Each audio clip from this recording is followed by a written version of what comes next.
Imbiza Journal, based in South Africa, is an inclusive publishing platform for creating writing, criticism, academic writing and intellectual engagement for African thinkers, cultural workers and activists. The team will extend its reach across the African continent. It will be published biannually in both print and electronic formats. The first issue is expected to be out in May and June 2021. For more on this new publication, we speak to novelist, short story writer and playwright Dr Siphiwo Mahala. Dr. Mahala, very good morning to you. Thanks for joining us. Welcome to Morning Live. Morning, Siphiwo. Thanks for having me. Now, what really inspired the website, Dr. Mahala? Well, looking at the development of South African literature especially, journals have always played a very important role in launching the careers of writers. And we thought we should find something that would bring together writers, readers, and critics to the same platform. And so that's why we also imagine Imbiza, because Imbiza has got three legs. And these are fundamental in the development of the literary culture. So we created Imbiza as that platform that brings everyone together to develop our literary landscape. So what kind of writing will be published on the website and print?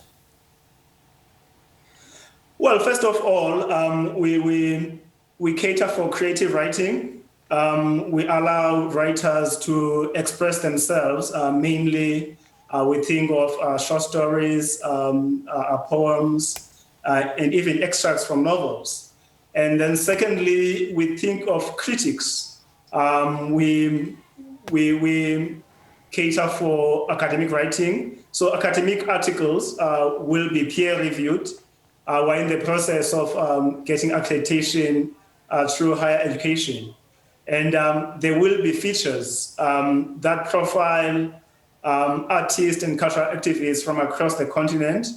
And then we also cater for readers, mainly in the form of what we call the book club corner, where various book clubs will share their experiences of interacting with writers, how they conduct their sessions, and also review the books that they discuss. So what kind of content will you be focusing on?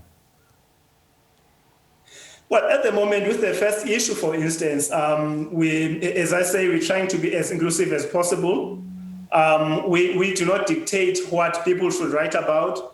However, we look at the various genres. We have short stories, we have poetry, and there is a multilingual element to this. For instance, we have short stories in isiXhosa, we have short stories in Kiswahili, which is one of the most spoken languages on the continent. We have poetry in Sepedi, we have poetry in Shivenda, and we also have comics in isiZulu and English. So in short, we're trying to cater for all kinds of readers out there. All right, let's talk about the inclusion of the different languages in some of the essays. Now, the decision behind, and how will this work out to your advantage? Well, if we claim to be African in our orientation, then it makes sense that we cater for African languages. There's no one else to promote those other than ourselves. So that is why, much as we cannot, from the onset, accommodate all the indigenous African languages in South Africa, but we try to, this is an experimental project. So so far we've done at least 5 South African languages. That is isiXhosa, isiZulu, Xitsonga, Sepedi, and Setswana. So and plus the Kiswahili, which is one of the most spoken languages on the continent. So by so doing, as I say, we're trying to accommodate as much as possible. There are readers of these languages across the country and across the continent. So as this is our first issue, we'll see what the reaction is. And I must say, so far, for instance, we we made a call for submission of short stories last week. And already we have submissions from different countries across the continent. I could mention from Ghana to Nigeria, Kenya. And to my surprise, we even have submissions from Côte d'Ivoire, which is a Francophone country, which I really didn't expect to get submission from. Now, the first issue is coming out in the May and June period next year. Is this a call to all interested in submitting their work? Yeah, as I say, we've put out a call specifically for short stories. Okay. But we've received more than just short stories. The reason for that is that as this is a new initiative, to avoid being overwhelmed by submissions, we had already commissioned a number of articles. We have articles on Fees Must Fall. We have articles on the development of short stories in South Africa. We have commissioned a number of interviews, some prominent artists and cultural activists across the continent.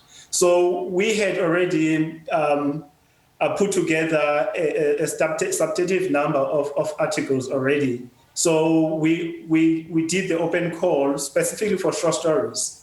And at this stage, we are busy reviewing those short stories. The